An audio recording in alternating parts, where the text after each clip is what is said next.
Oke, selamat malam teman-teman. Suara saya terdengar ya? Malam terdengar kok Pak. Siap Ibu. Ibu kok lemes? Jelas. Siap. Oke teman-teman, malam ini kita mau bahas tentang top down analisa ya.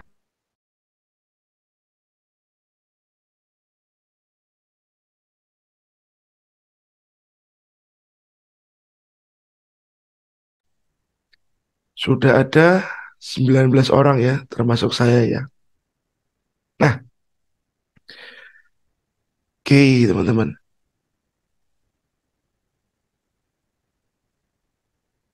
Mungkin ada beberapa teman-teman yang kemarin sempat lihat video weekly analysis ya.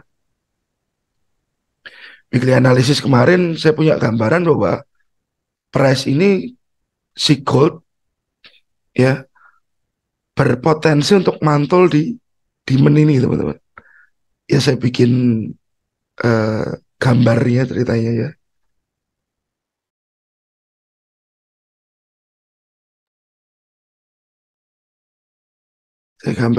Saya bikin gambarnya di sana.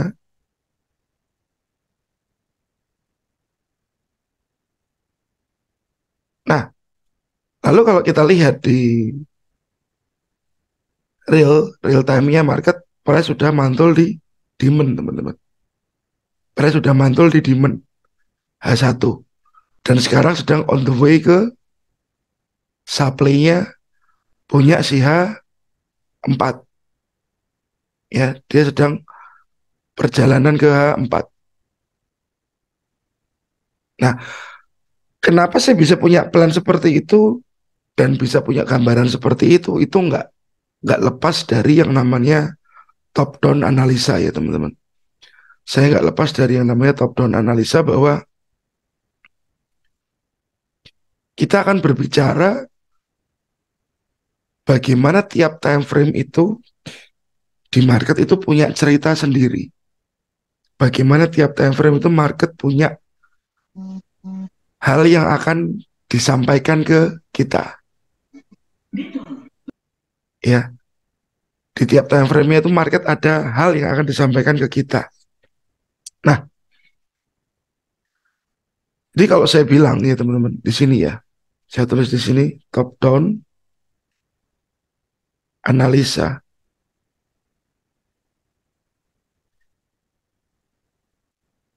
Gunanya yang pertama kita meruntut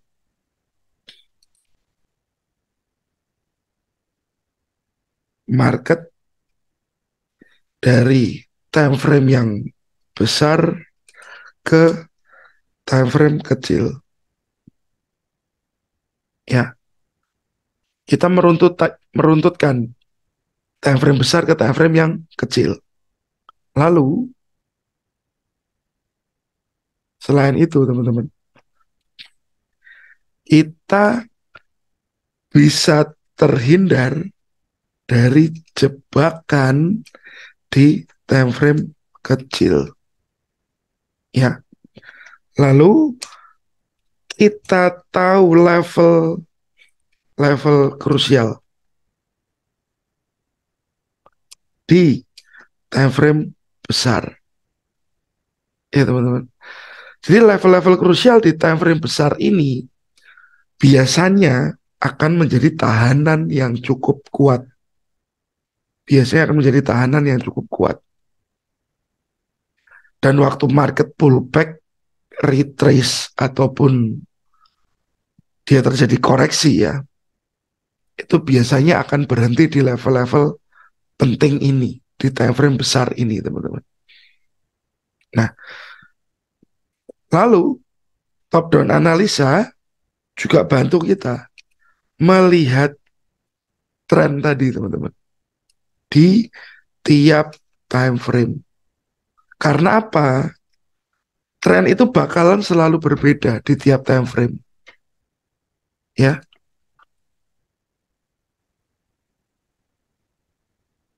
tren itu bakalan selalu berbeda di tiap time frame. Nanti teman-teman bisa kita lihat bareng-bareng. ya, tentang tren yang berbeda di tiap time frame. Ini cukup penting sebelum Anda memulai trading, Anda membuat sebuah trading plan. Trading plan ini dihasilkan dari mana? Trading plan ini dihasilkan dari top down analisa. Oke, trading plan ini dihasilkan dari top down analisa. Nah, saya mau tanya dulu ke teman-teman. Sejauh mana Anda mengenal tentang top down analisa, teman-teman? Atau ada yang belum pernah ngerti? Atau ada yang sudah mempraktekkan? Atau mungkin Anda sudah terbiasa dengan top down analisa? Ada tanggapan mungkin, teman-teman?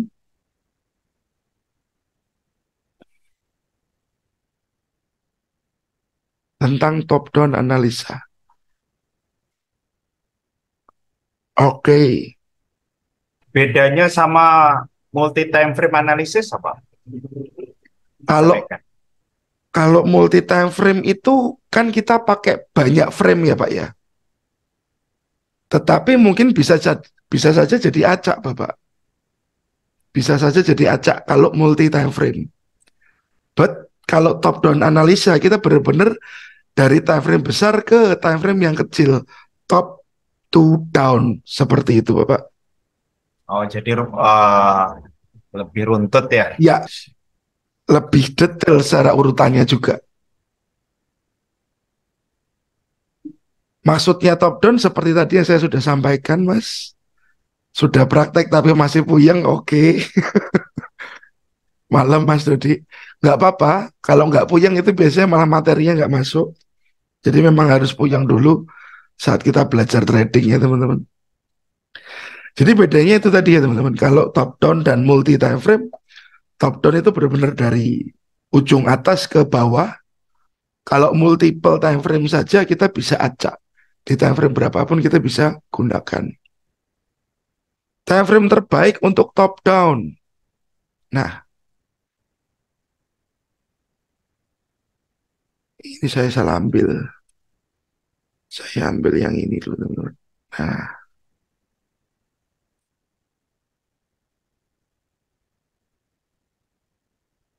nah, ada pertanyaan cukup bagus ya. Time frame terbaik untuk top down. Sebenarnya time frame terbaik untuk top down, saya bilang tidak ada time frame terbaik. Tapi sesuaikan kebutuhan, teman-teman. Ya, sesuaikan kebutuhan. Misalkan saya akan pakai time frame monthly.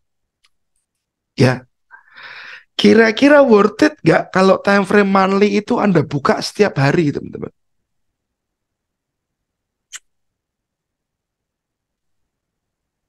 Nggak worth it, Mas. Nggak worth it. Ya, kalau Anda buka time frame monthly, ya teman-teman, ini ya candlestick-nya akan begini-begini saja. Nggak banyak berubah, kecuali nanti malam, ya, tanggal 1 malam ini, dia berubah. Tapi nggak worth it kalau Anda gunakan tiap hari. Jadi kita sesuaikan, monthly kita pakai kapan teman-teman? Tiap tanggal 1. Ya, kita bisa lihat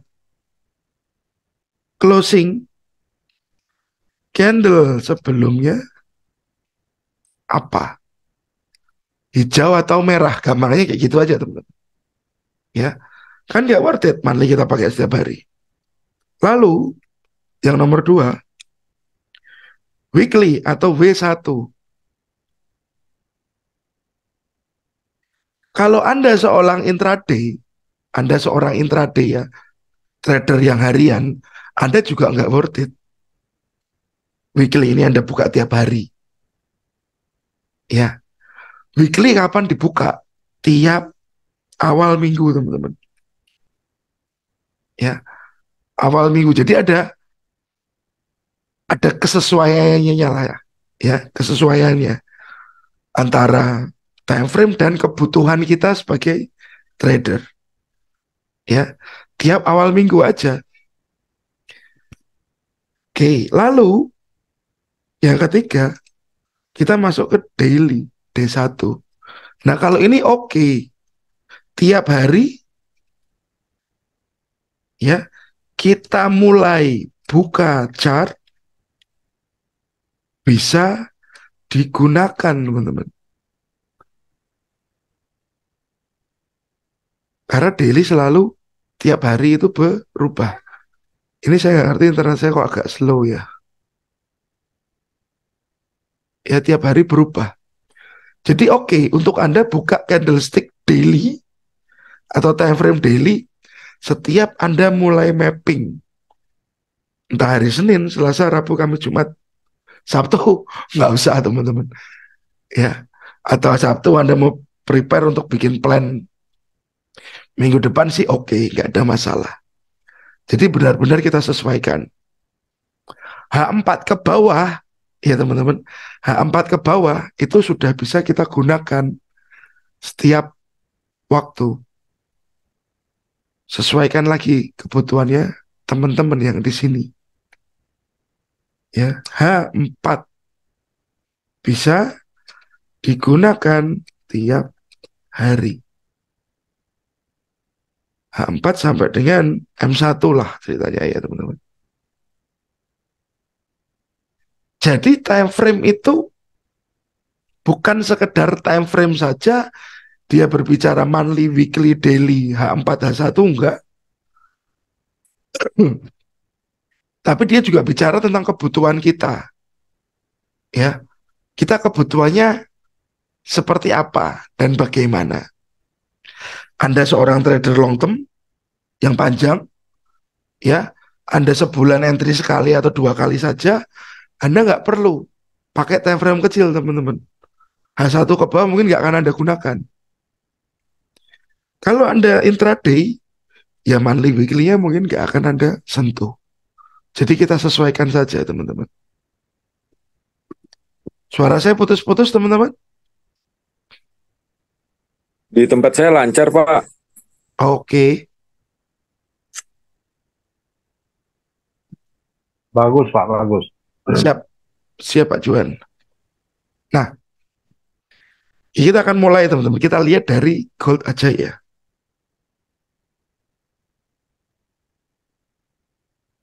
Nah, kita bisa terhindar dari jebakan time frame kecil.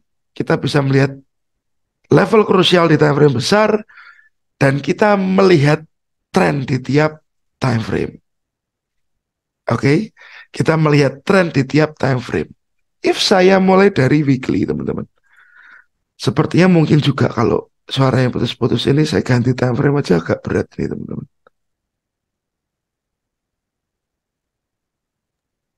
Boleh bertanya, Pak Megan?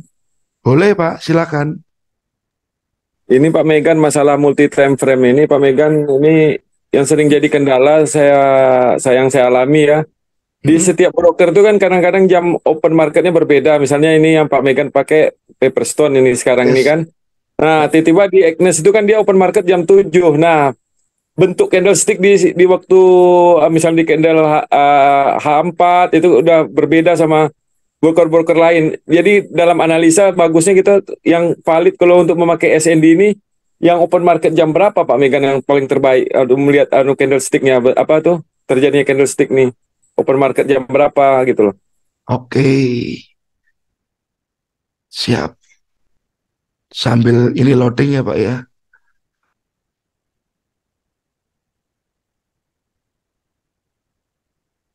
Bentar teman-teman, ini nggak ngerti tiba-tiba koneksinya kok ngedrop.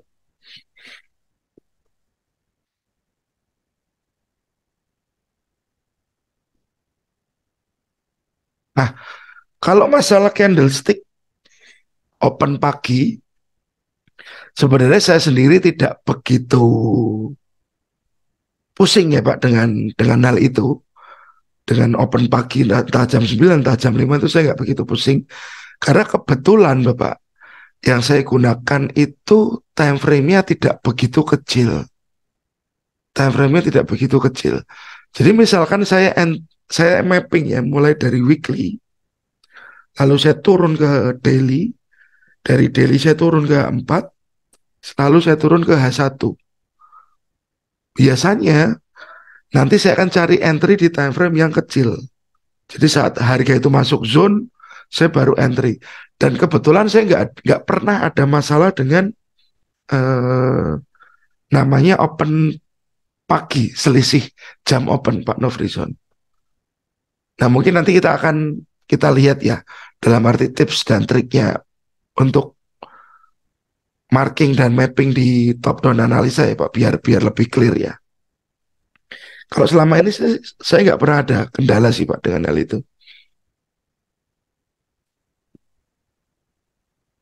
Karena memang tiap broker punya kebijakan yang beda-beda. Ada yang jam 6 udah open, setengah 6 udah open. Nah, biasanya kendala terbesarnya itu ada di 4 jam. Di time frame 4 jam, teman-teman. Cuman itu pun tidak terlalu mengganggu. Ya, karena saat 4 jam itu yang berbeda bentuk hanya candlestick-nya saja.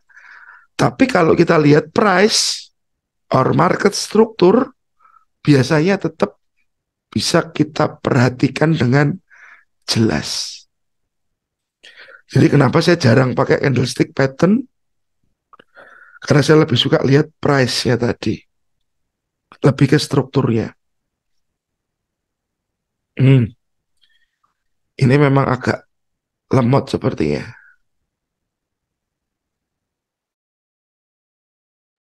Oke teman-teman. Kalau saya bicara ya teman-teman tentang weekly, ya, saya mohon respon teman-teman. Jadi biar kita satu pandangan, satu penglihatan ya. Apa yang Anda lihat trennya di weekly teman-teman? Kalau kita bicara dari segi struktur market, Masih uptrend, Mas. trennya masih up ya teman-teman. Mau tidak mau, saran saya bullish uptrend ya. Saran saya teman-teman kasih gambar strukturnya dengan jelas ya. Di sini saya punya high, oke. Di sini saya punya low, ya. Ini saya punya higher high. Di sini saya punya higher low, ya teman-teman. Lalu di atas saya punya higher high lagi, oke. Berarti kita punya high yang selalu lebih tinggi, ya. Karena kita weekly, berarti makin minggu makin tinggi. Kita punya struktur yang uptrend. Oke ya, jelas ya teman-teman. Nah, kalau kita lihat di sisi ini tadinya higher high. Ini di sini ada higher low. Ini ada higher high lagi. Ya teman-teman. Lalu saat top down itu Anda gunakan, teman-teman penting untuk melihat yang namanya trading range. Trading range. Ya. Trading range. Kalau Anda lihat di kondisi market yang ini, teman-teman. High, low, higher high, higher low, higher high. Dan dia sedang turun begini. Saya bertanya, di mana trading range weekly? Ya, trading range weekly di mana, teman-teman? Biasanya kalau market begini, high, low, higher low, higher high, teman-teman. Nah, itu di gambar Mas Dodi ya. Trading range-nya di mana? Trading range-nya terbentuk dari sini, teman-teman. Higher low ke higher high yang baru.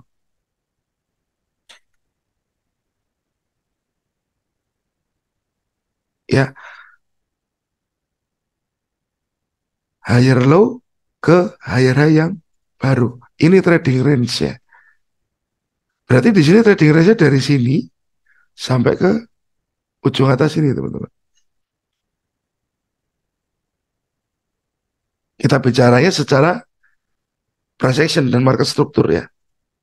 Berarti si market itu bicara ke kita, sekali lagi, pasar bicara ke kita, sebelum higher low ini break, berarti belum akan ada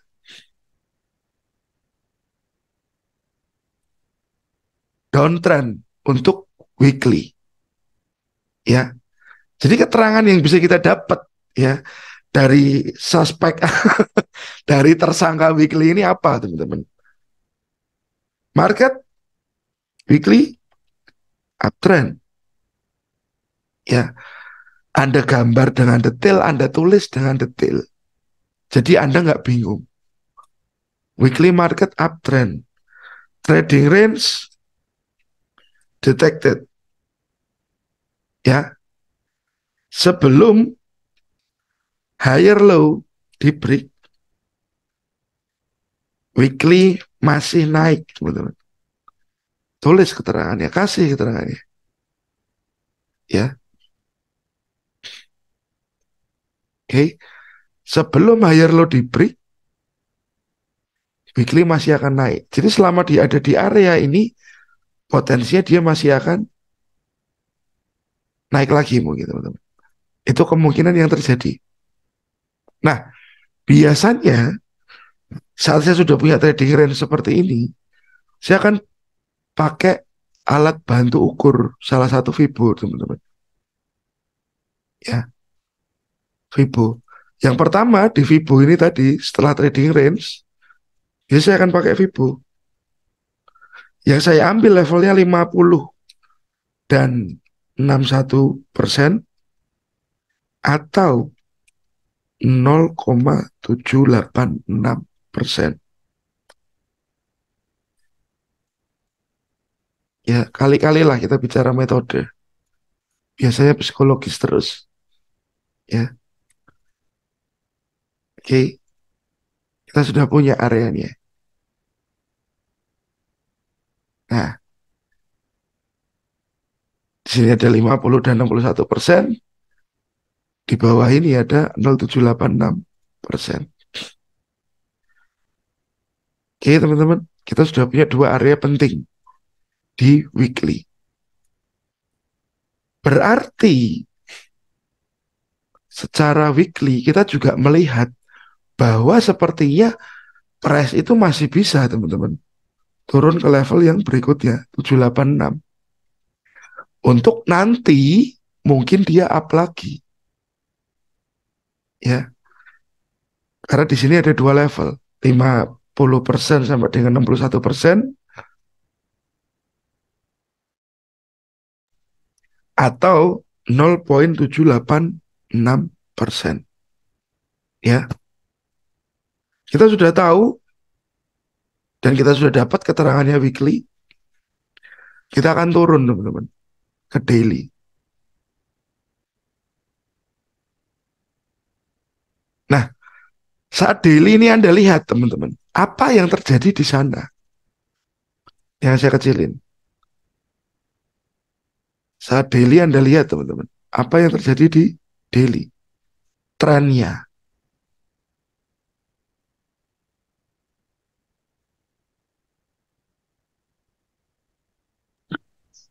Masih up sih, Mas.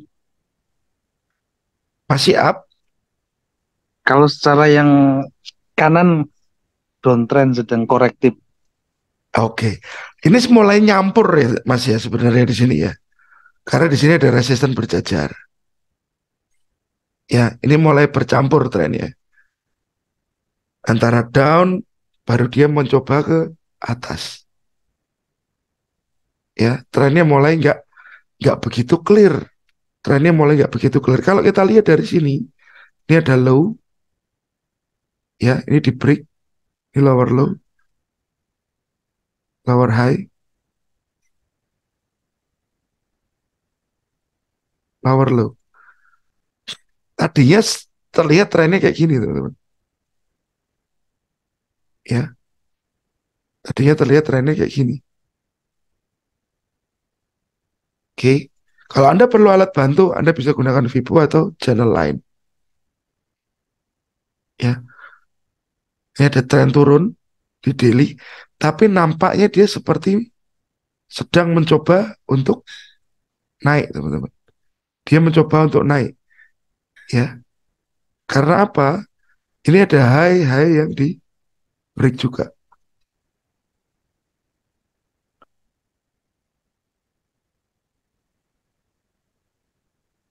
Ada high yang di break. Atau ini mungkin lower high lah ya. Lower high sama dengan level ini. Ini low saja.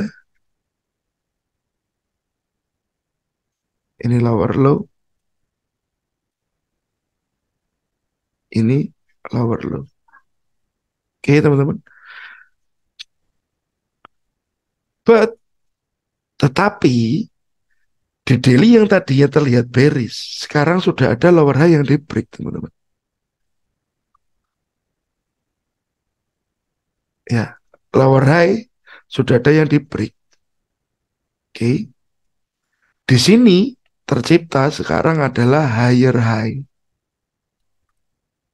Clear ya?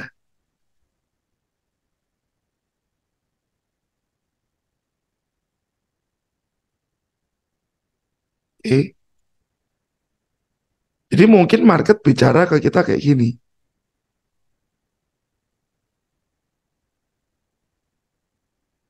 Berat dia ke atas. Ya, kelihatan ya teman-teman. Ini saya kecilin dulu biar nggak mengganggu pandangannya teman-teman.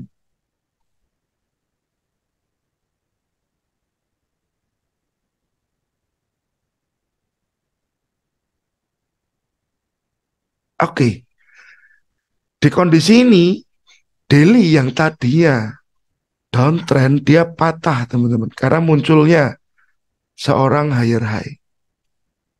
Seorang higher high.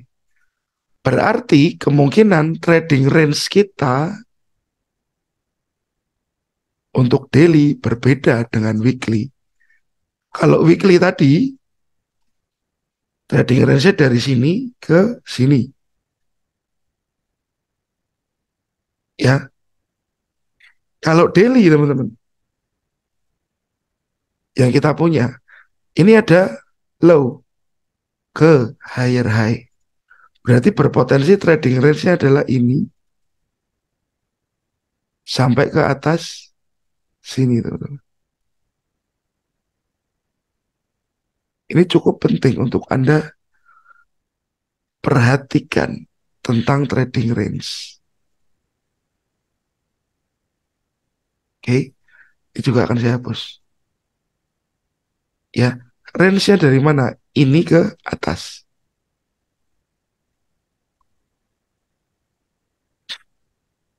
Lalu, kalau nanti si harga masuk ke area ini, teman-teman, anggap aja area ini ya.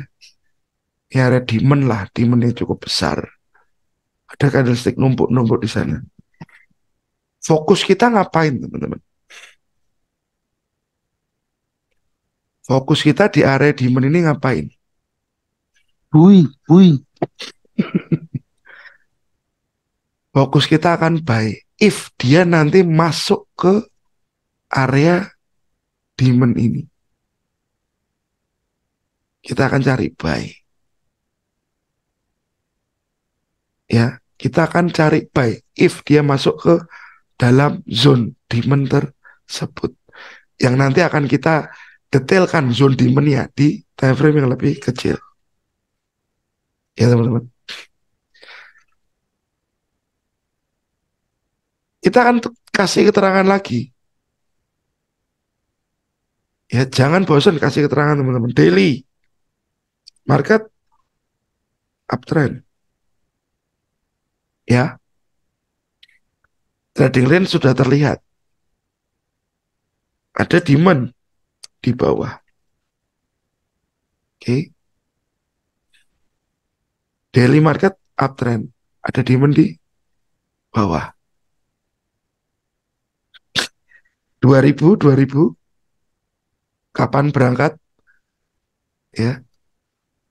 Nah, Tetapi sepertinya ini market belum akan masuk ke sini, teman-teman. Si market ini belum akan masuk ke demand ini, dia masih berproses di sana.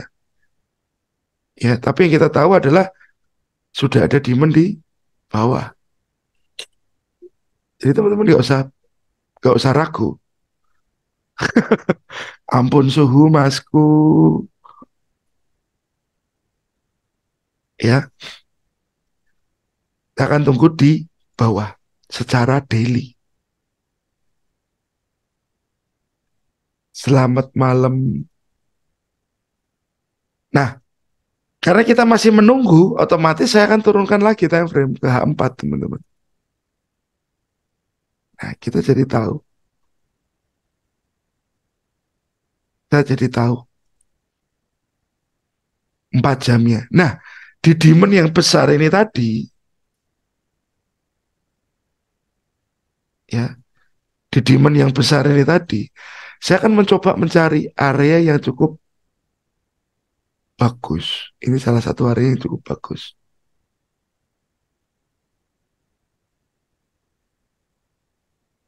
Ini teman-teman. Ini area yang cukup bagus. Bagus karena apa? Di awal dia fresh. Ini area demand ini fresh. Ya. Tapi demand ini punyanya si H4. Oke.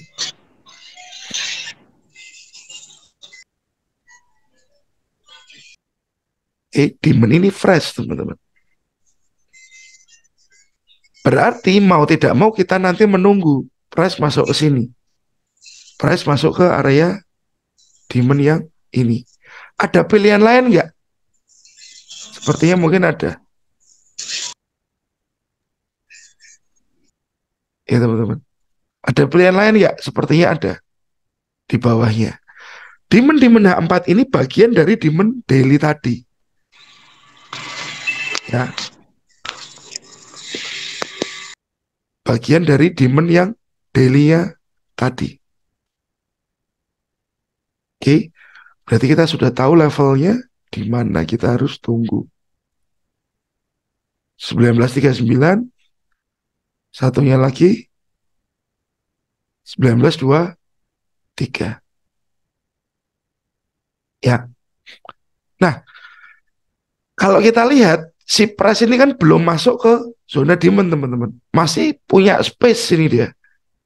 Dia masih punya space di sini.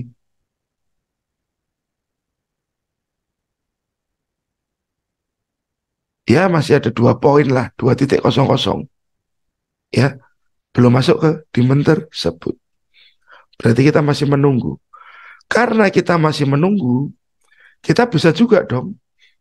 Kalau kita sudah punya trading range di sini, low to high, berarti ini kan adalah impulsifnya.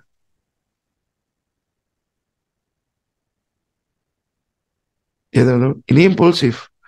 Berarti yang terjadi di sini sekarang apa teman-teman?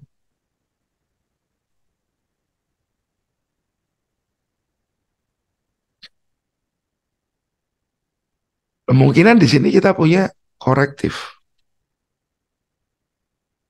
Ya. Market yang korektif, saya hapus.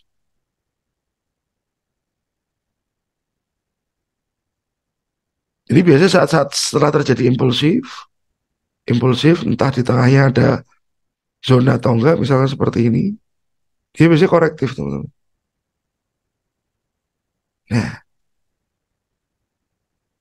berarti ini tadi yang impulsif,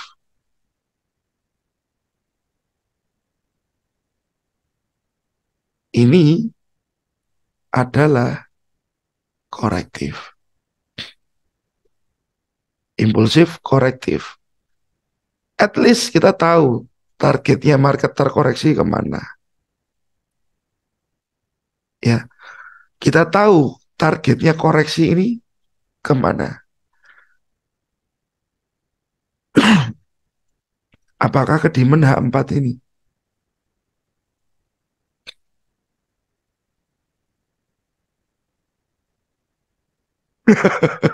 Begitu sel munggah ya Om. Ya, impulsif korektif. Harapannya setelah ini price bisa begini lagi teman-teman. impulsif lagi, lalu ada korektif lagi mungkin.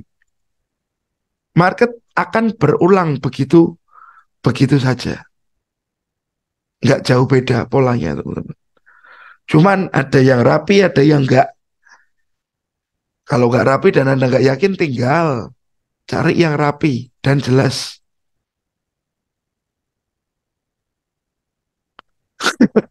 Betul Om, gitu-gitu aja. Cara bedain impulsif dan korektif, oke Mas. eh Cara membedakan impulsif dan korektif itu sangat dasar ya. Itu sebenarnya orang harus ngerti. Trend up, trend down.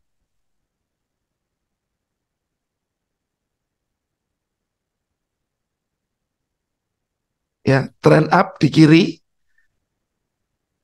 saya kasih warna biru. Trend down di kanan, warna merah ya. Nah, impulsif adalah pergerakan saat dia membreak resisten ini. Ya, impulsif mana? Ini impulsif, teman-teman. Impulsif mana? Ini impulsif.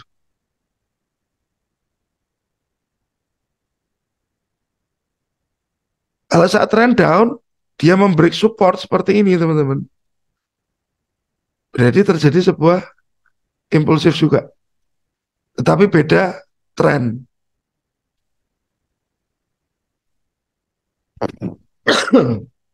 Tapi beda tren, teman-teman. Ya, Anda harus perhatikan trennya yang mana. Oke, bisa diterima, Mas? Sedikit penjelasannya.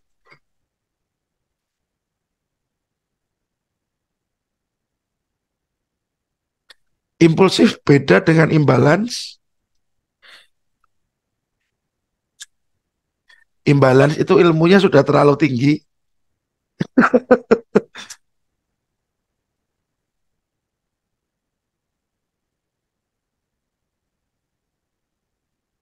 Boleh nyari sell dulu atau tunggu buy. Nah, itu yang seru. Ya, itu yang seru di top down analisa, teman-teman. Berarti secara 4 jam ini, ya, 4 jam dan H4, dan daily, secara 4 jam dan daily, kita menunggu price masuk ke demand. Ya, teman-teman. Ini yang seru, teman-teman. Oke. Daily market uptrend, ada demand di bawah. H4 juga uptrend. Ya, clear. Atau H4 Anda lihatnya downtrend di atas ini. Ya. Sedang korektif. Ya, sedang koreksi. Market sedang koreksi. Pasrahkan saja yang kuasa ya Om. Nah, jadi di daily dan H4 kita bisa lihat buy. Buy-nya di mana? Ini, demand ini. Kita tahu. Ya,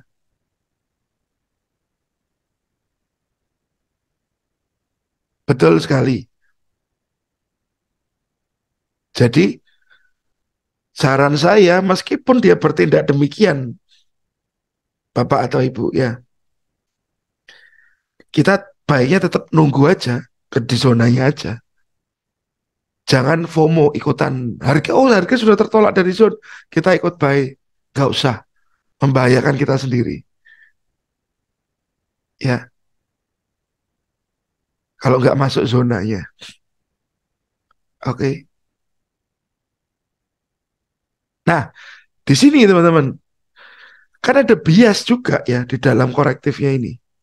Anda melihat di dalam korektif ini ada bias juga. Ini ada high, ini ada low, ini ada lower high, sini ada lower low. Ya, korektif yang terjadi kayak gini. low, high, lower low. Dia sedang naik ke atas. Ya, dia sedang naik ke atas. Tapi Anda tahu bahwa ini low dan di sebelah kanannya lower low. Kita akan pindah ke H1. Gambar masih terlihat jelas, teman-teman?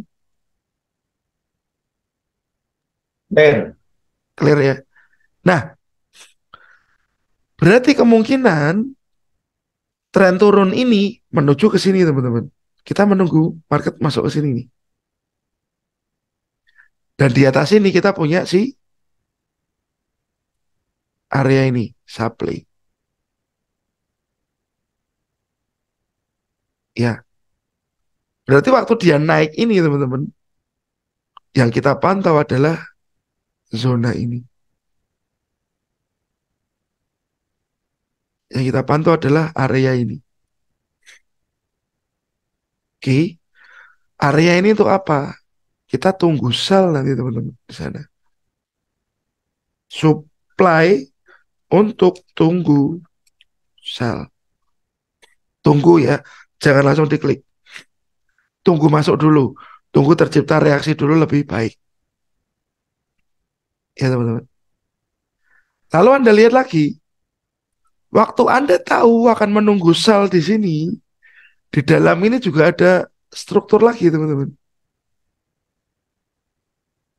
Nah, ini paling seru buat saya.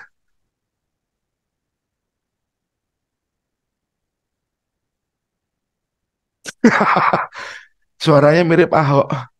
Ahok yang mirip saya sepertinya, Mas.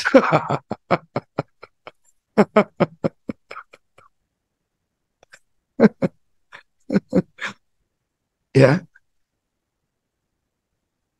Nah, kita tunggu di area sana, di atas itu, teman-teman.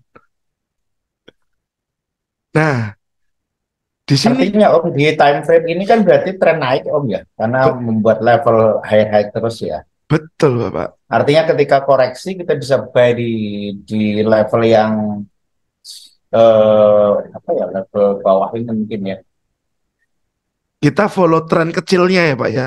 Minor Betul. trennya ya. Iya.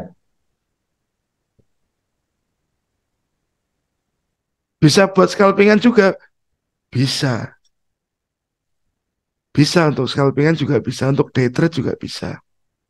Nah, Anda tahu, Anda nunggu sell di sini. Tapi kan price masih OTW ya, teman-teman. Price masih OTW. Sambil Anda nunggu sell di sana, karena Anda tahu di sini ada struktur-struktur baru, Anda bisa lakukan hal yang lain.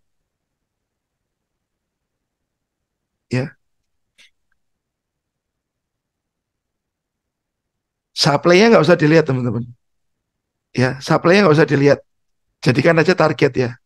Jadikan aja dia targetnya ke sana. Saat Anda lihat seperti ini anggap aja ini higher high,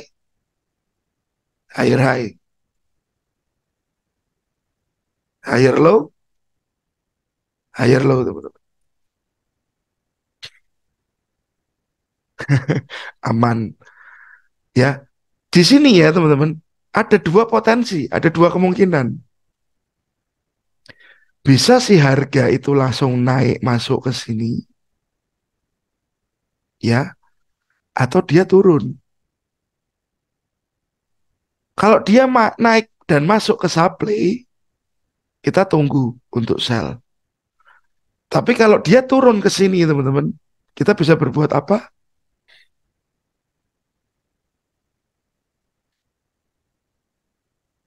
Ini juga sudah ada higher high lagi. Kalau dia terkoreksi turun, teman-teman. Ces. Ya, kita bisa ngapain dong di sini? At least di zone ini kita juga punya demand.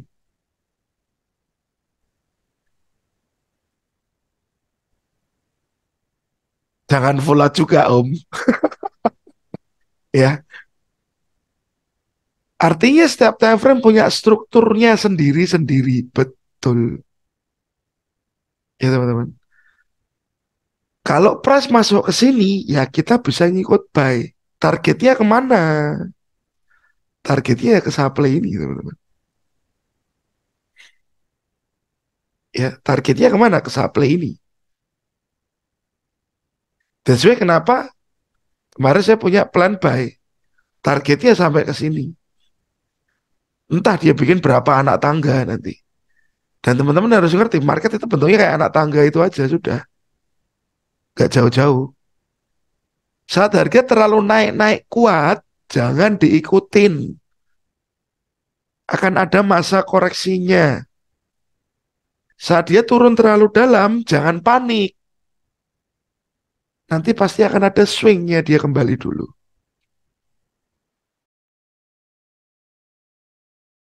Ya teman-teman. Ada dua potensi di sini. Dia masuk ke supply dulu, atau dia masuk ke demand dulu. Ya, kita tadi dari weekly to H1. Dan kita punya banyak plan yang bisa kita lakukan. Dari H4-nya seperti apa, kita bisa buy di sini, atau sell di atas ini. H1-nya clear. Tren sedang naik menuju ke sebuah target. Targetnya apa? Supply di time frame yang lebih besar. Ya teman-teman.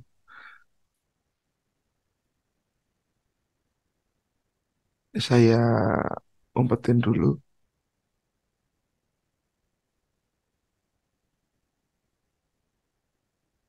Kok nggak mau mumpet? Saya geser aja teman-teman.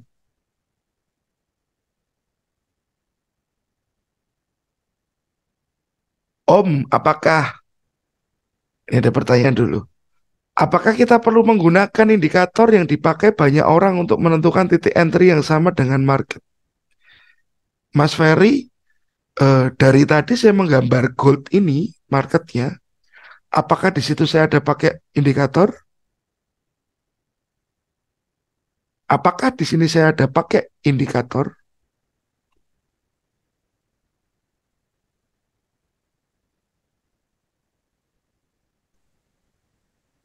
Ya, kebetulan di sini saya sama sekali nggak pakai indikator. Indikatornya apa ya? Coret-coretan ini dan keterangan-keterangan dari yang saya buat. Ya teman-teman. Jadi at least saya tidak pakai indikator. Saya hanya pakai ya gambar yang saya lihat terhadap market itu tadi. Ya, Putus-putus suaranya. ya. Suara saya putus-putus. Aman. Aman.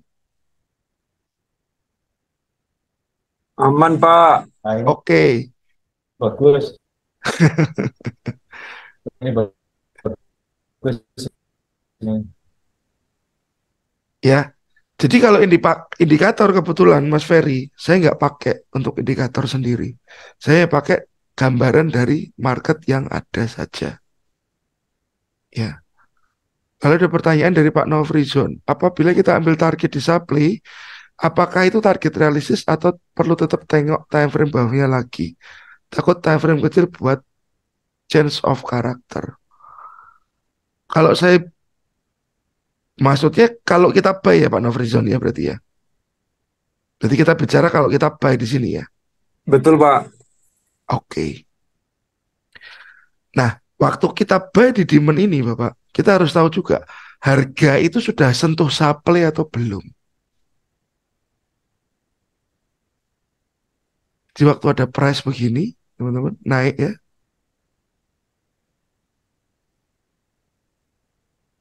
Mungkin di sebelah kiri jauhnya ada keadaan seperti ini.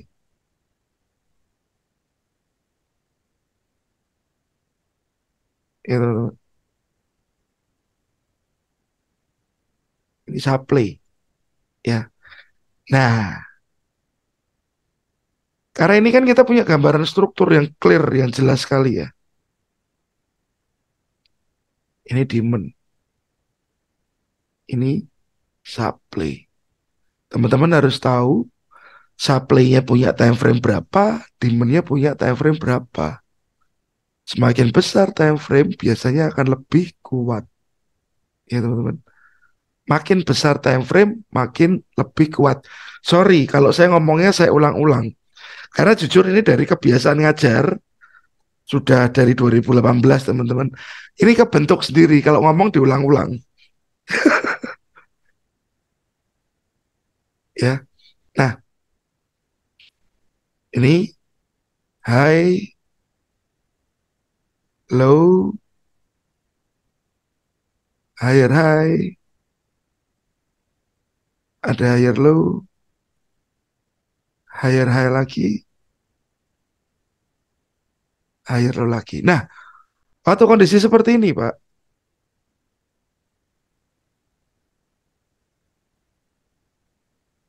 ya, saya harus ngerti. Kalau saya mau buy di bawah, di demand, itu harga sudah sentuh supply atau belum? Kalau sudah sentuh supply, dan price itu turun ke demand, saya biasanya nggak mau buy, Pak. Saya biasanya nggak mau buy. Kenapa? Ada potensi seller masuk. Seller masuk, Pak. Kalau seller masuk dalam bentuk dalam jumlah besar, kemungkinan ada change of karakter tadi.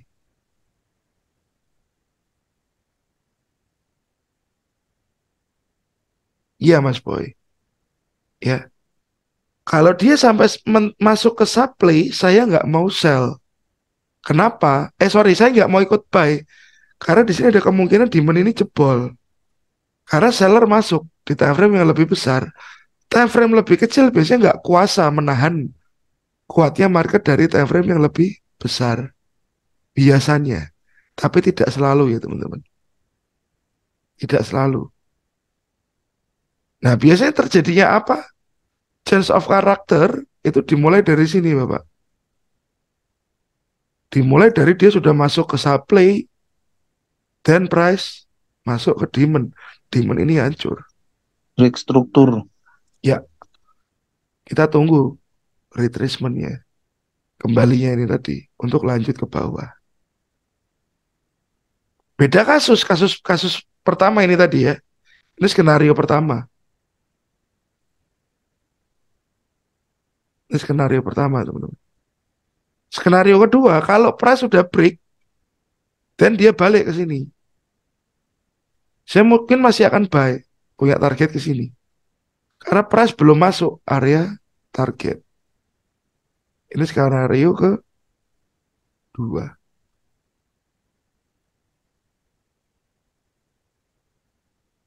Ya. Jadi waktu saya mapping, bukan berarti di tiap mapping saya itu saya langsung hajar, teman-teman.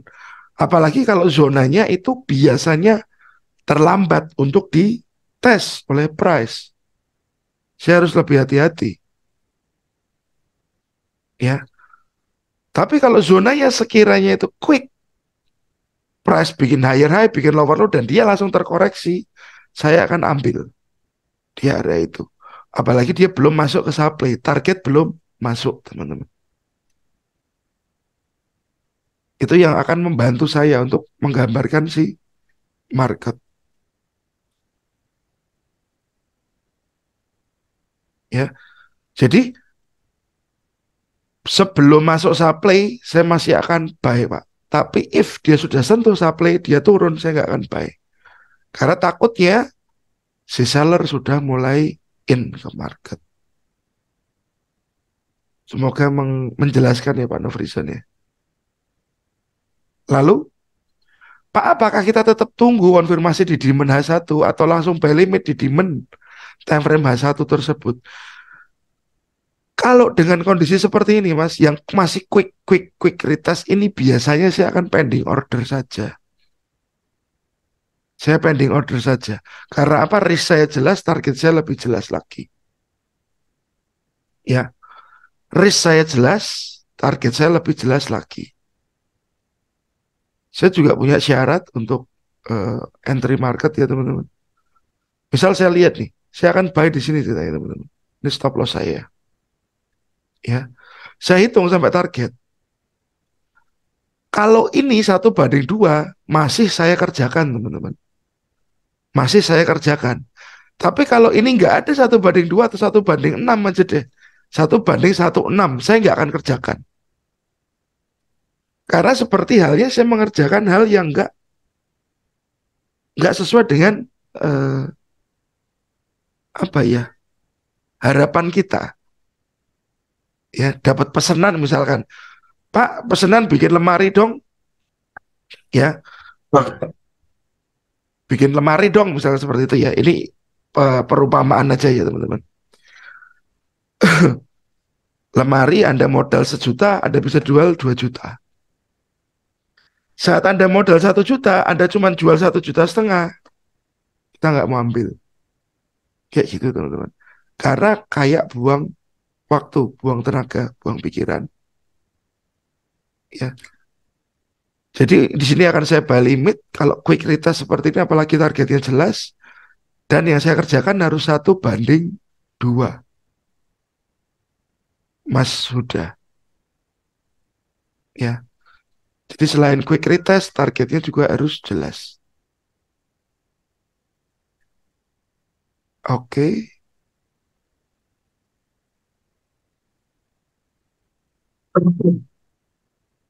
bisa dimengerti ya. Pak, inducement itu bagaimana? Inducement kebetulan bukan materi di supply demand price action, tapi materi di smart money concept ya Mas. Nantilah ke depan saya akan mulai bikin recap materi tentang smart money concept di YouTube. Nanti Mas bisa tunggu aja. Oke.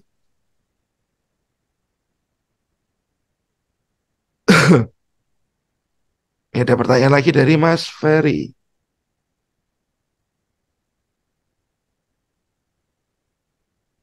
Setelah kita entry beli, kita ingin orang lain beli di harga tinggi. Setelah kita jual, kita ingin orang lain ikutan jual di harga lebih murah. Oke, sepertinya Mas Ferry ini perlu eh, perlu banyak tengok ke YouTube-nya STA dulu, Mas. Ya, Mas bisa masuk ke YouTube-nya STA. Di sini ada banyak materi yang bisa Anda lihat. Anda bisa masuk playlist, ya. Di sini ada macam-macam playlistnya. Nanti Anda ambil supply demand basic atau price action basic. Nanti Anda bisa belajar dari sana, ya. Jadi biar biar konsepnya tertata dulu.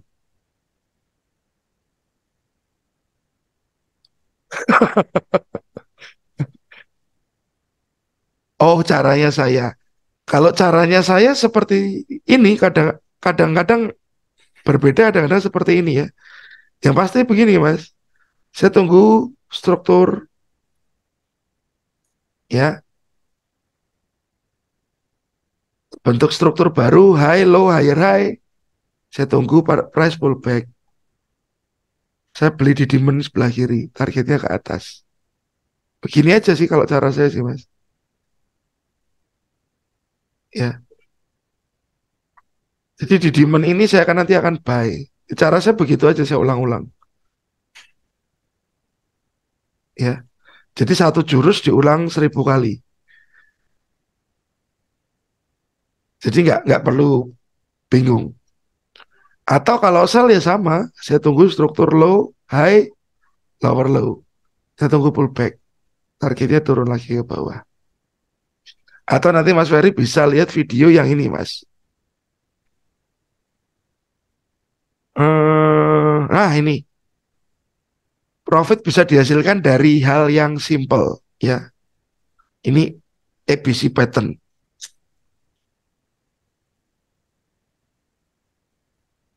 Itu sangat jelas saya ceritakan di sana.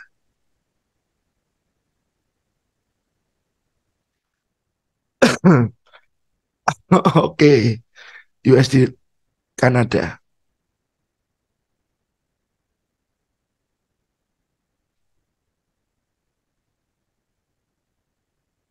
Kita oper ke USD Kanada.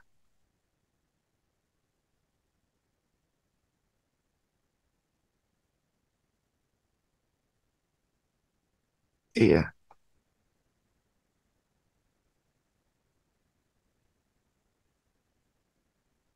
saya hilangkan gambarnya dulu teman-teman. Kita mulai dengan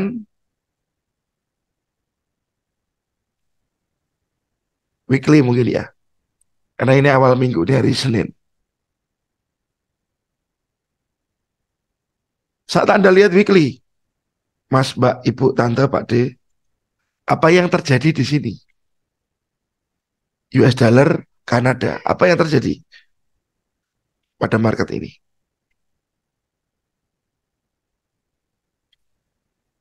Downtrend. Kalau saya lihat dari sebelah kiri, high, ini saya punya low, ada higher low, higher high lagi, higher low, higher high lagi.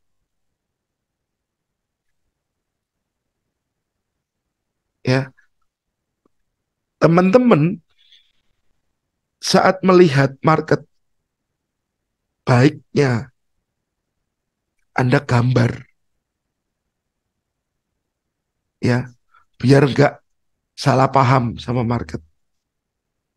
Jadi bias mayor trennya untuk trading range-nya.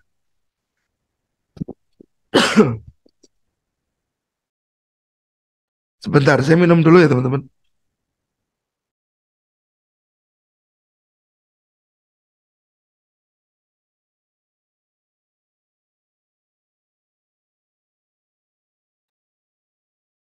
Oke, untuk weekly trading range-nya dari low ini ke high. Ya, jadi weekly secara tren besarnya sebenarnya masih naik. Ya, masih naik. Karena ini impulsifnya. Dari low ke high, ini impulsifnya. Berarti yang terjadi di sini adalah market yang korektif, teman-teman. Ya, ini lower low. Sebelum dia break level ini, saya tebelin ya. Secara weekly dia belum akan downtrend. Secara weekly dia belum akan downtrend. Ya, berarti dia masih mungkin untuk naik lagi lebih tinggi. Dan sekarang price mungkin tertahan di area demand ini. Nah,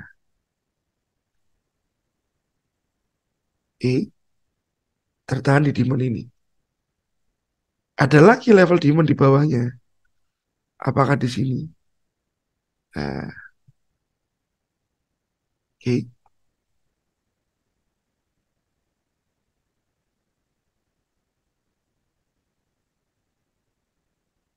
BTC nanti ya Mas, after ini ya, bisa, bisa teh, ya bisa saja tertahan di situ. Apalagi nanti kalau di sini ada penolakan, ya bisa saja dia tertahan di demand yang pertama. Berarti secara weekly, mayor time frame-nya masih naik, mayor trennya masih naik. Tetapi di daily, ya ini yang teman-teman lihat tadi, bahwa ini downtrend. Ini high,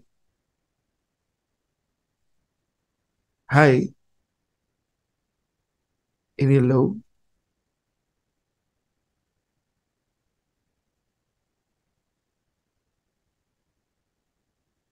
ya. Kita tandai tebeli aja nggak apa-apa. Kita bedakan. Kadang-kadang kalau teman-teman yang di kelas mereka pakai garis begini dan dikasih tulisan daily H4 atau time frame yang penting. Nah, ini lower high,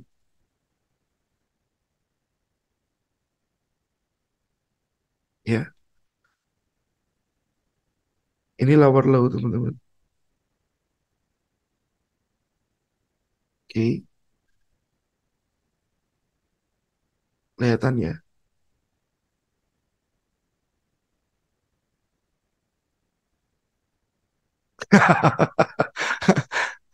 Ada gambarnya, Mas.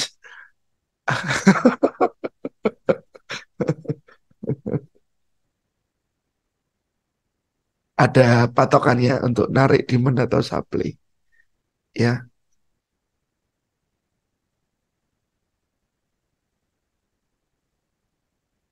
ini lower low-nya. Berarti untuk time frame daily, market ini bentuknya kayak gimana, teman-teman? Dia turun, naik, turun lagi lebih dalam.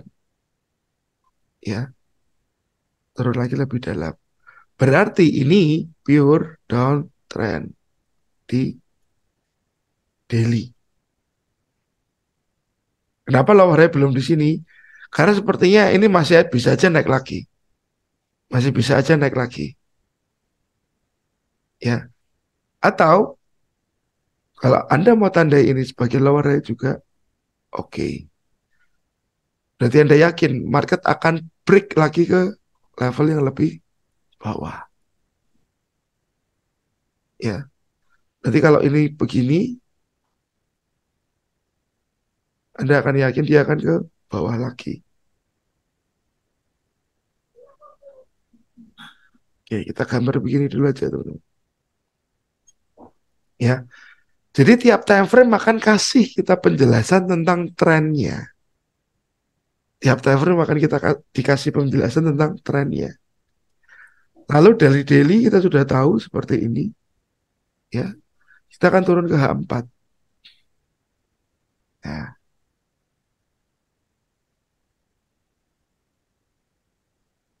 di H4 ini teman-teman, kita punya market yang pandangannya berbeda lagi.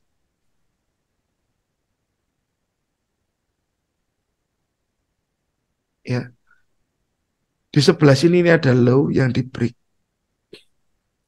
Ya, ini lower low-nya. Berarti tadinya di sini adalah low. Dia ada lower low-nya. Ini lower high berarti. Kita ambil swing yang paling ujung. Ya. Nah, di kondisi ini, Anda lihat high, low, higher high.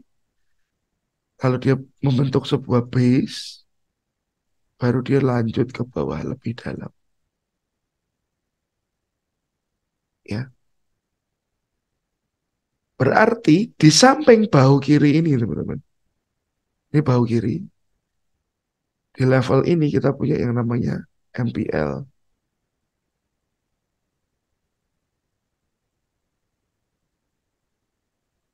Maksimum pain level, ada penjelasannya di video STI.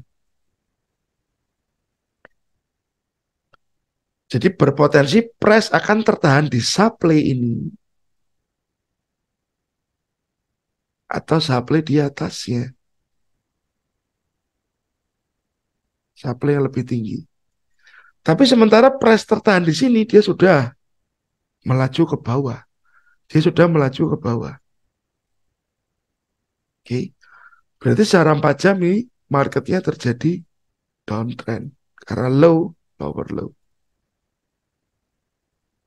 Sama juga dengan kondisi tadi, teman-teman. Meskipun market ini low, lower low, karena ada tren lagi biasanya. Nah, ini yang koreksi, korektif.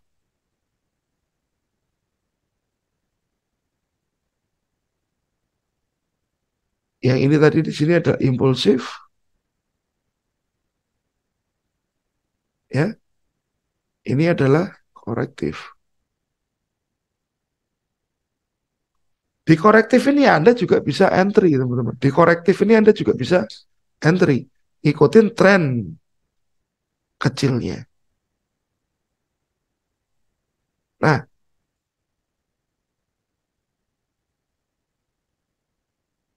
di sini 4 jam kita punya level sell, supply pertama atau supply kedua. Tergantung kita mau pakai yang mana.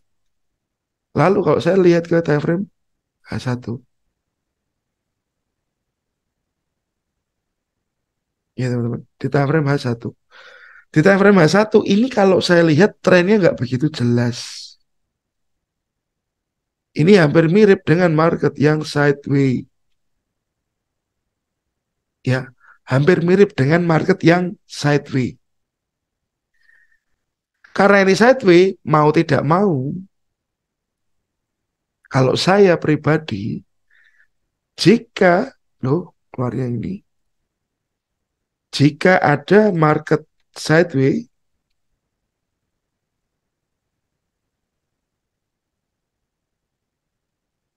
saya lebih suka menunggu adanya break terlebih dahulu. Ya, saya akan nunggu break terlebih dahulu. Kalau di sini untuk USD Kanada, saya patokannya ke H4 ini teman-teman. Yang saya tunggu adalah dia break ke bawah.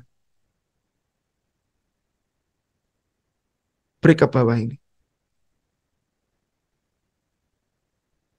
Ya, saya tunggu price ini break ke bawah dulu. Kita tunggu ngopi-ngopi dulu ya Mas Boy. Tujuannya apa? Saya punya impulsif ini lagi teman-teman. Setelah market impulsifnya ini jelas dan clear baru. Nanti saya tunggu pullback-nya lagi kemana. Ikut lagi sell.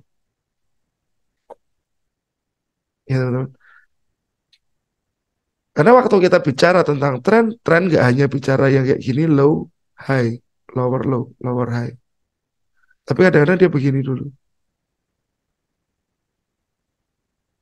Ya, kadang-kadang dia terjadi seperti ini dulu. Waktu seperti ini bisa saja dia break ke bawah. Kalau breaknya sangat clear, jelas ada body close di sana, saya bisa follow untuk saya lagi.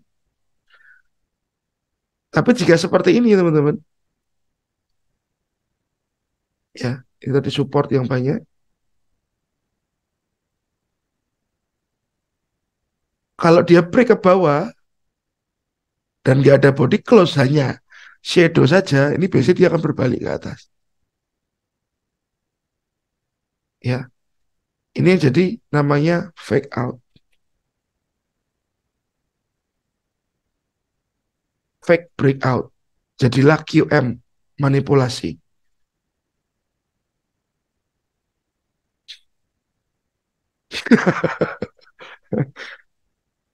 Bulat, sell, gembel.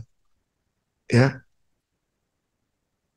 jika ada market sideways, saya suka lebih menunggu, ya, break terlebih dahulu. Nah, sekarang pertanyaannya breaknya yang kayak apa? Kan begitu, teman-teman. Kalau saya mintanya break dengan body close. Jangan hanya shadow saja. Ya, teman-teman. Jika shadow saja berpotensi terjadi fake out. Fake out.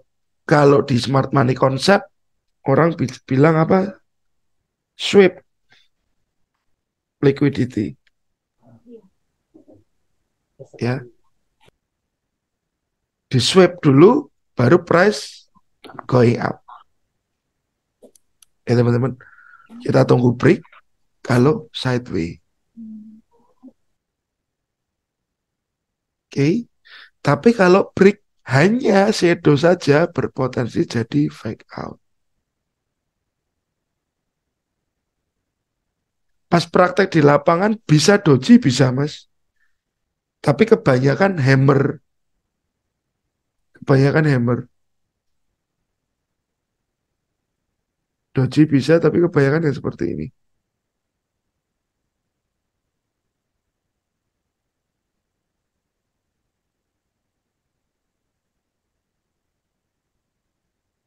Kebanyakan seperti itu. Jadi waktu dia ada di sini, nah ini jadi begini, ya. Break iya break, tapi hanya shadow saja. Kalau saya mintanya di sini ini breaknya benar-benar break. Ada body close di sana.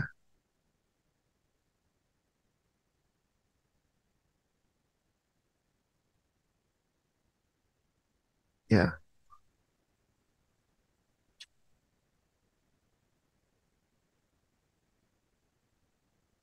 oke teman-teman.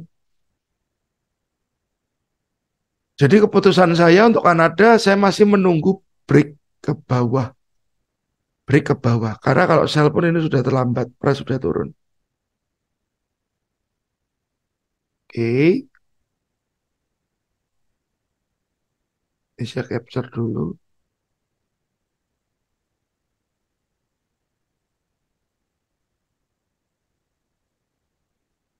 Cukup penting.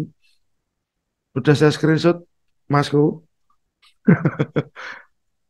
Oke, Jadi ada Rick. sebenarnya itu price action sama yang apa SMC dan lain sebagainya beda istilah aja, Om ya. Sebenarnya saya agak ngeri Pak bilang begitu. Karena banyak. Kayak misalkan kalau di Wicom itu apa namanya spring kayak Ya, gitu kan. ya, betul, betul Pak. Betul sekali.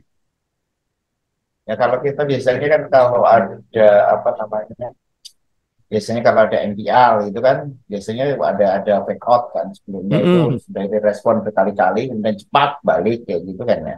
Yes. Jadi sebenarnya Oke, hanya masalah kosakata aja ya Pak ya. saya lihatnya sih iya. Cuman memang Hanya ada, ya, penekanan-penekannya yang beda. Kayak lihat ini saya lihat liquidity itu sama fake out, saya lihat oh, ini kayak spring aja sebenarnya. Kita tinggal tunggu benar-benar break baru kita nanti entry gitu ya. iya, betul sekali. Oke oke, thank you. Siapa? Kita mau ke pair apa teman-teman? BTC tadi ya? BTC. BTC USD.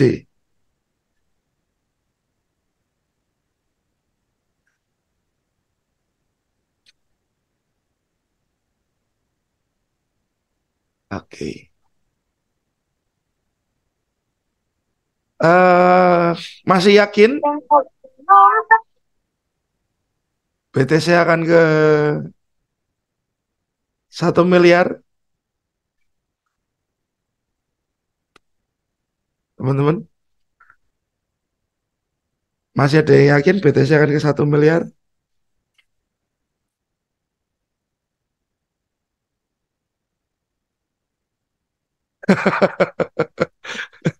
Enggak, Pak. Realistis dulu. Siap.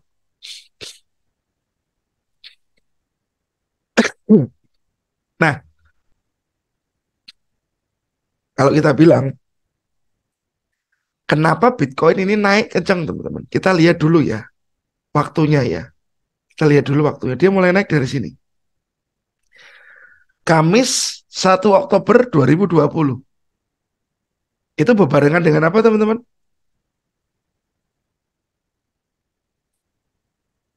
COVID ya. COVID yang makin membesar kasusnya ya. Lalu dia mulai turun, ya, paling benar-benar dia break bawah itu di sini.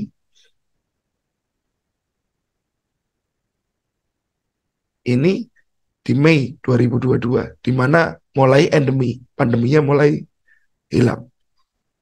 Ya, berarti level kunci monthly untuk si Bitcoin ini ada di area ini. Wah, ya, level kunci Bitcoin monthly ada di area ini, teman-teman.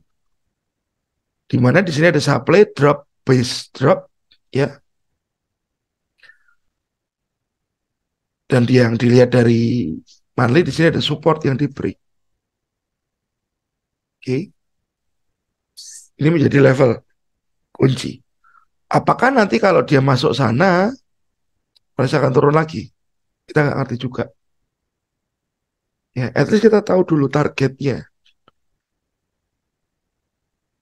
Nah, jadi untuk Bitcoin naik lagi dengan tinggi, harus ada pemicunya lagi, teman-teman. Tanpa pemicu, kalau dunia ya landai-landai aja, aman sentosa, nggak akan ada masalah.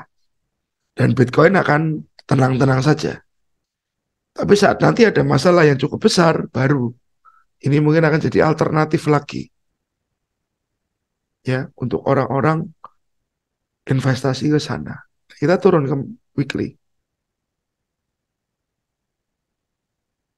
Nah, dari supply ini, teman-teman, ya, saya kasih keterangan di sini.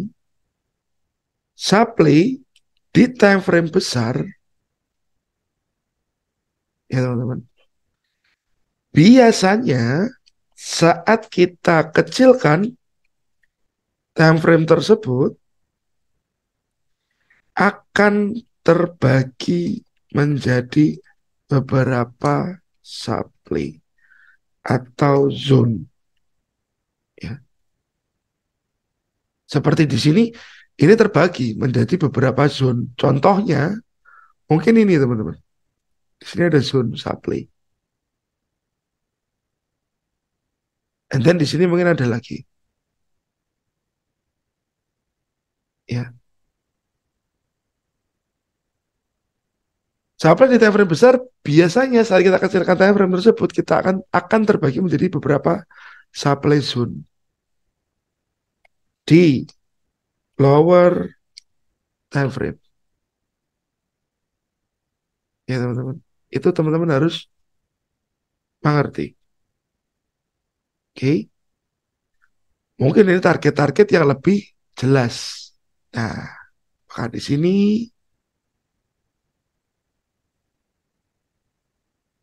apakah targetnya di atasnya? Kita nggak ngerti. Karena price belum sampai ke level tersebut.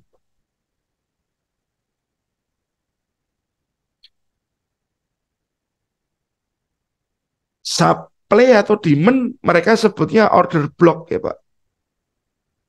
Order block. Kalau order flow itu last. Seperti kekuatan buyer atau seller. Sedikit berbeda sih. Sedikit aja tapi bedanya. Ya. Nah, saat kita sudah tahu, oh, price itu mungkin akan ke sana supply-nya. Kita akan dapat di time frame weekly, teman-teman. Di weekly kita cek lagi nih. Oh, ini ada supply lagi, teman-teman.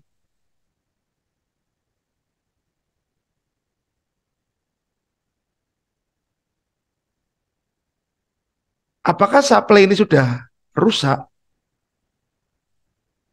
Apakah supply ini sudah rusak, teman-teman?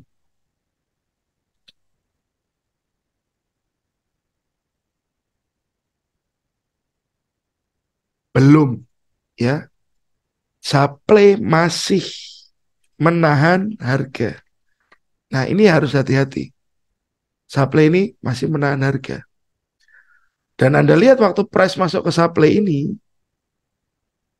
ya ini high, ini low. Untuk bikin struktur mungkin Anda bisa kasih seperti ini, teman-teman.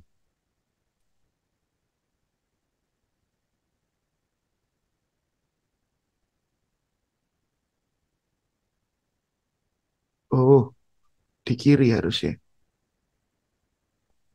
Ya, untuk bikin struktur Anda juga bisa kasih kayak gini, kotak yang kosong seperti ini.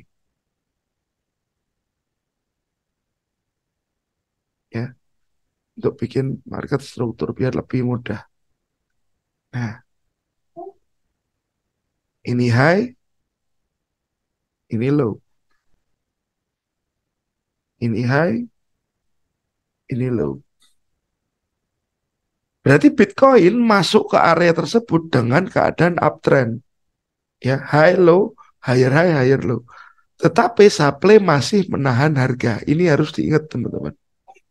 Supply ini masih menahan harga. Dia belum break. Kalau ternyata nanti dia break, baru kita follow-nya akan lebih kuat untuk buy. Ya, kalau dia break nanti. Nah, kondisi ini harga juga seperti untuk naik ini sudah mulai capek. Ya, mulai capek naik dia. Kelihatan dari mana candlestick-nya kecil-kecil. Apakah kondisi akan sama dengan seperti ini, teman-teman? Dia akan terkoreksi turun. Ya, apakah dia akan seperti ini, terkoreksi turun? Kita lihat di time frame lebih kecil, daily. Nah,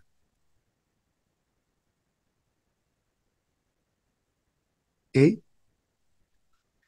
Di daily, waktu Anda lihat,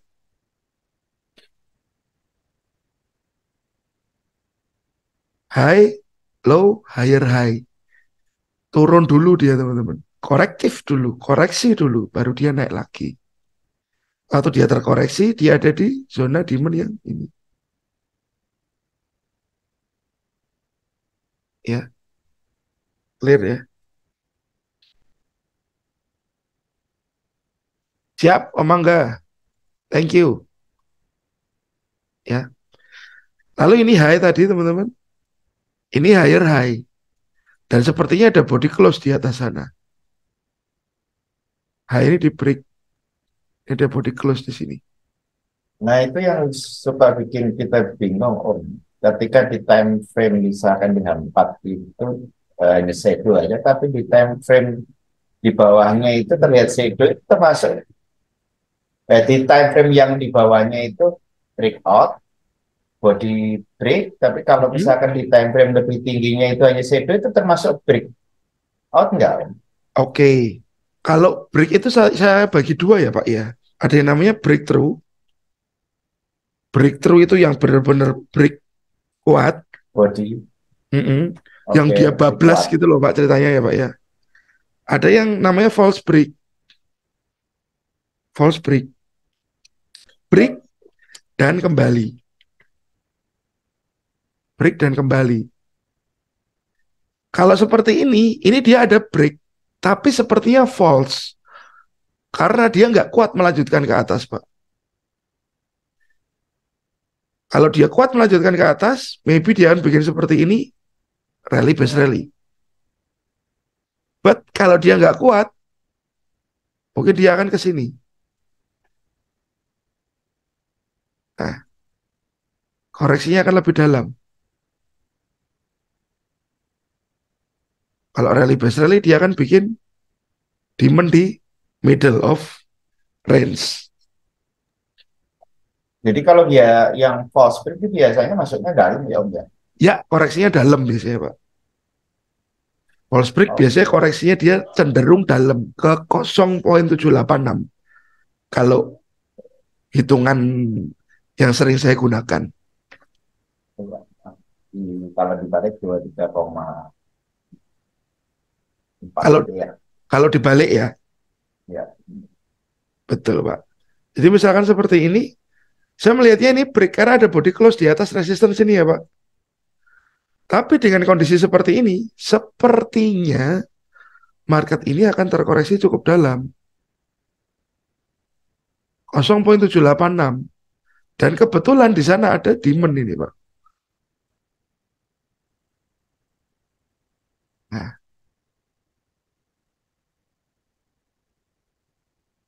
Mungkin ada QM juga ya. Yes. Mungkin ini akan terkoreksi sampai ke area tersebut, Pak. Kondisi market ini akan terkoreksi sampai area tersebut. Low, lower low.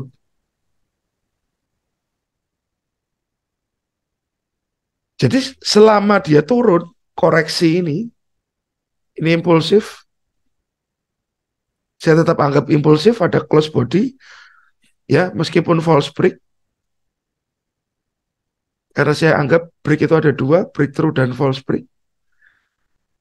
Saya bisa cari sell dulu sampai dia turun ke demand, atau nanti saya hanya nunggu di demand saja. Ada dua pilihan yang bisa saya lakukan, Pak. Masuk MPL bisa terbang, sangat bisa. Apalagi kalau di sini kondisinya nanti dia memadat ya. Makin padat, kondisi same as sebelah kiri. yang sebelah sini. Ini kan kondisinya berbeda sekali. Kalau ini berarti breaknya breakthrough, karena break dan lanjut ke atas. Ini kondisinya beda. False break ini sangat bagus buat contoh.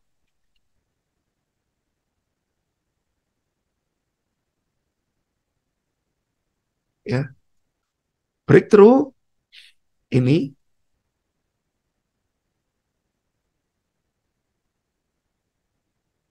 break kuat. Nah ini kan breaknya kuat teman-teman. Resisten di break ini langsung dia 12 ke atas. False break, break dan akan kembali. Itu kalau di level Vigo 50-an ya Om ya. Ya Pak, 50 betul. 61 ya. Betul. Kalau breakthrough Oke. biasanya kita ambil di 5061. Oke. Jadi kalau false break dalam ngambilnya 78,6, kalau false break ada kemungkinan di ke 50 61,8 ya. That's the point, Pak. Oke, thank you. Siapa?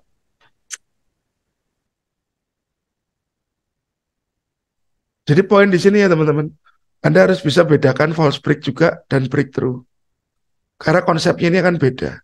Saat Anda false break ya, melihat market itu false break, dan Anda perlakukan seperti breakthrough, amsyong. Karena kita dari low ke high, kita tarik nih misalkan. Anda sudah dapat 50% ya.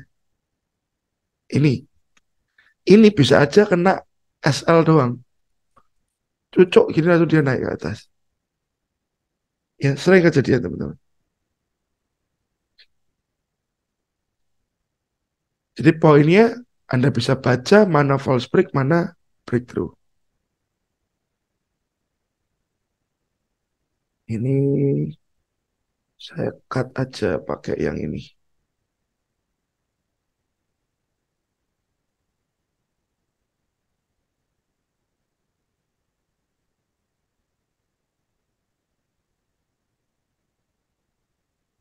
Sebentar teman-teman. Nah,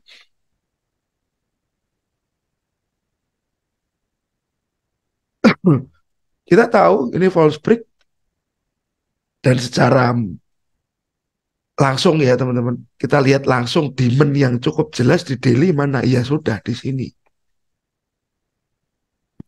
Ada lagi di mana? Di bawahnya. Maybe ini QM level. Tapi tipis sekali di bawah. Ya. Ini bisa disebut MPL juga bisa. Ya. At least kita sebutnya demand aja lah. Kita sudah tahu. Ini target-targetnya kita. Targetnya kalau dia turun ke bawah. Ya. Targetnya kalau dia turun ke bawah ya di mana? Di demand-demand ini. Demand kah atau QM level kah? Sekarang kita turunkan ke H4. Yang terjadi di H4 apa teman-teman trennya? Kalau tadi di daily kan naik ya. Di H4 ini yang terjadi adalah ini birunya mungkin saya tipisin dulu aja ya biar nggak mengganggu. Ya. Di H4 apa yang terjadi? Clear, ini low lower low.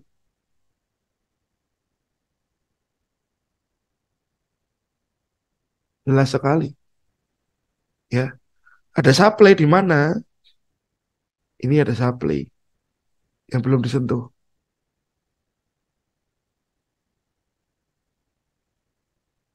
Ya, teman-teman. Ini ada supply yang belum disentuh. Ada gambaran apa di sana? Ini apakah ada fake out? Potensial fake out. Ya. Jadi kalau secara H4 Anda lihat teman-teman, ini breaknya false ya, breaknya sedikit ya. Saya masih mengharapkan price bisa koreksi ke area 786%. Oke.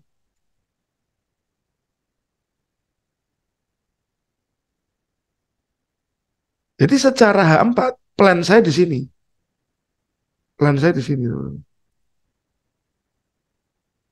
Secara H4. Tetapi secara H1, saya mungkin akan lihat lagi. Nah, di H1 saya melihat hal yang berbeda. Low, lower, low. Ya, Low, lower, low. Kalau Anda lihat low, ini, anggap aja low ini ya teman-teman.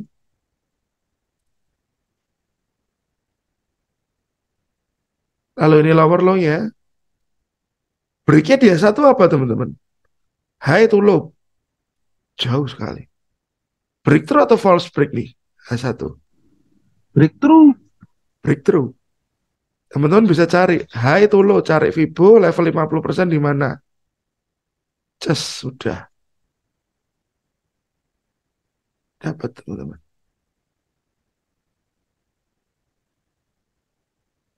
Ya. Jadi ini aturan yang saya ciptakan sendiri sih teman-teman. Berdasar backtest. Ya. Kalau breakthrough, break kuat, saya tulis di sini ya. Yang saya gunakan adalah Fibo 50 sampai dengan 61. Ya. Kalau false break yang saya gunakan Fibo 0,786. Jadi sudah kita nggak terlalu bias melihat marketnya. Ya. Jadi kita lihat marketnya sudah clear. Oh, di mana Anda tunggu ya di situ sudah.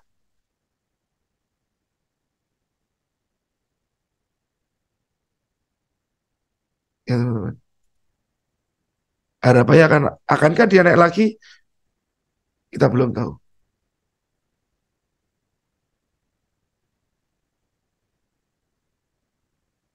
Oke, ya. Saya salin.